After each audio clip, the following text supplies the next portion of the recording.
Restons dans le même registre pour dire que la plupart des routes secondaires de Conakry sont dans un état de dégradation très poussé. C'est le cas notamment de Simbaya Gare et de Taouya.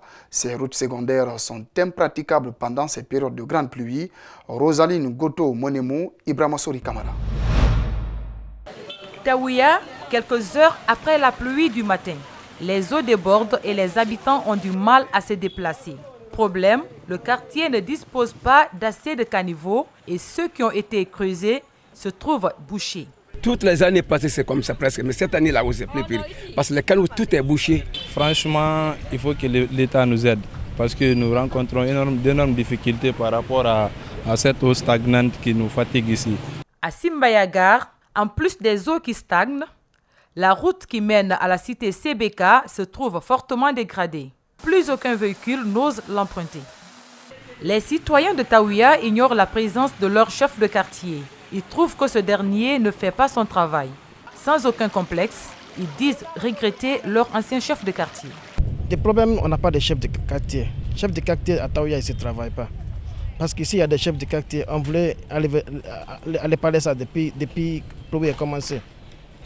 Avant, on avait l'autre chef de quartier, les chefs de quartier qui nous ont obligés de faire enlever les satellites dans les canaux là. Mais cette année-là, non, ça ne va pas. Taouya, Simbaya Gare et bien d'autres quartiers de la capitale se trouvent dans la même situation. Le curage des caniveaux, qui a fait l'objet d'une large communication, montre ses limites depuis le début de cette saison des pluies. Sport, le Hafia FC entame les tours préliminaires de la Ligue des champions africaine par une victoire.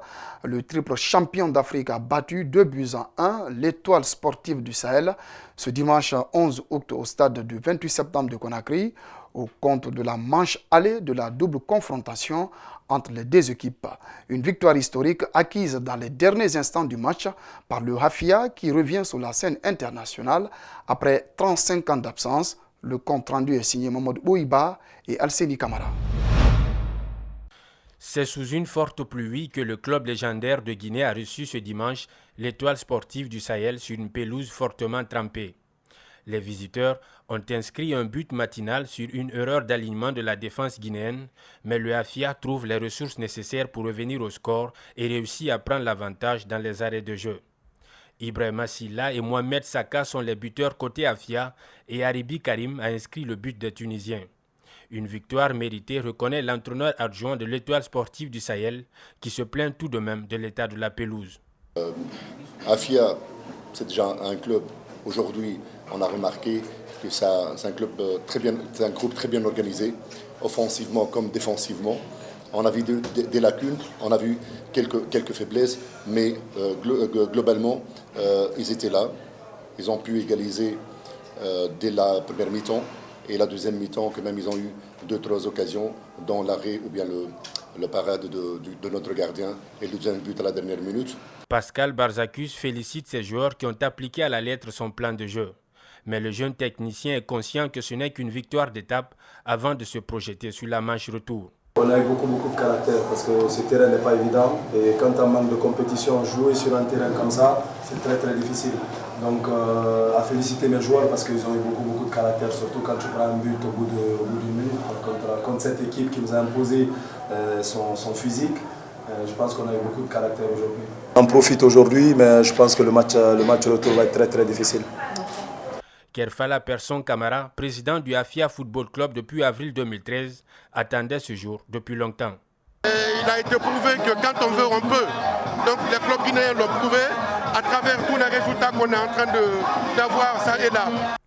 Pour rappel, la Guinée compte cette année 4 représentants en campagne africaine, dont 2 en Ligue des Champions et 2 en Coupe de la Confédération africaine de football. La fondation Jama Atou Soumeila a organisé une conférence ce samedi 10 août dans la mosquée de Fofanaya. Plusieurs personnalités avaient pris part à cette cérémonie religieuse, dont le président du PUP. Reportage, Elisabeth Detlin, Amaralex Silla. La fondation Jama Atou Soumeila a organisé une cérémonie de lecture du Saint-Coran ce samedi 10 août. L'objectif de cette cérémonie est aussi d'éclairer les esprits sur l'importance du jour d'Arafat. Comme nous savons, aujourd'hui, c'est un grand jour pour les musulmans. Le jour d'Arafat est un grand jour pour les musulmans. C'est un jour de la prière, c'est un jour de vraiment que nous devons se repentir. Donc c'est à cause de ça que nous sommes là. Nous avons passé toute la journée à jeûner, à faire la lecture du Saint-Coran, à faire des invocations pour que la paix règne dans nos cités et pour que Dieu nous pardonne, nous guide sur les droits chemins. Pour la maman de la fondation, Hagia Nenen Koya, le jour d'Arafat doit être célébré dans toutes les communes.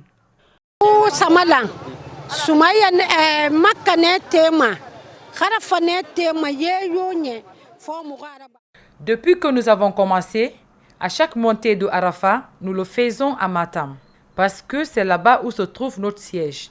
Nous avons décidé de faire une décentralisation. Chaque année, nous nous rendons dans une commune.